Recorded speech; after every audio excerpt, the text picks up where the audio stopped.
დანდობა ღმერთზე. ო, უზენაესო ღმერთო, ყოვლად დიდებულო. მამხნევებს აზრი შენი უსაზღვრო სიმშვიდის შესახებ. რამე თუ გამოფიტული ვარ, სიმშვიდე და კარგული, შეწუხებული და გატანჯული. შენ კი მარად სრულყოფილ სიმშვიდეში ხარ. შენი ჩანაფიქრნი არ იწვევს შენში შიშსა და წუხილს იმის შესახებ, რომ შეიძლება ისინი ვერ განხორციელდეს. ისინი მტკიცედ დგას მარადილ მთათა მსგავსად. უსაზღვროა შენი ძალა და უსასრულოა შენი სიკეთე. შენ ქმნი წესრიგს უწესრიგობიდან და ჩემი მარცხნი შენი გამარჯვებანია. ყოვლის შემძლე უფალი ღმერთი მეფობს.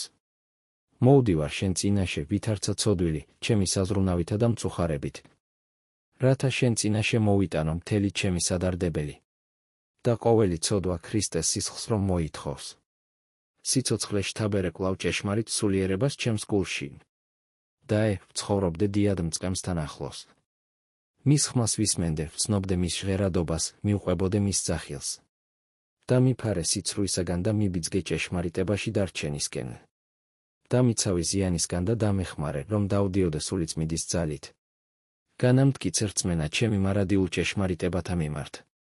და აღბეჭდე ჩემში ყოველივე, რასაც საკუთარი გამოცდილებით შევიმეცნებ.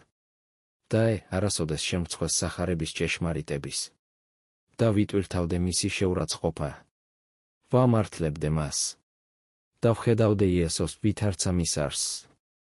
შევიცნობდე მასში სულის ძალას. უფალო დამეხმარე, რადგან ხშირად ნელთბილი და გულგრილი ვარ. ეჭვები ანადგურებს ჩემს რწმენას. ცოდვები მავიწყებს შენს თავს. დაე, ამოიძირკოს ჩემს სულში ამოზრდილი სარეველა. შემაძლებინე, რომ შევიმეცნო, რომ ჭეშმარიტად ცოცხალი ვარ მაშინ, როცა შენთვის ვცოცხლობ, რომ სხვა ყოველივე ამავეებაა. მხოლოდ შენსთან დასწრებას შეუძლია მაქციოს წმინდა, მიძღვნილ, მტკიცე და ბედნიერ ადამიანად. იყავი ჩემში დამკვიდრებული, სულგრძელო ღმერთო.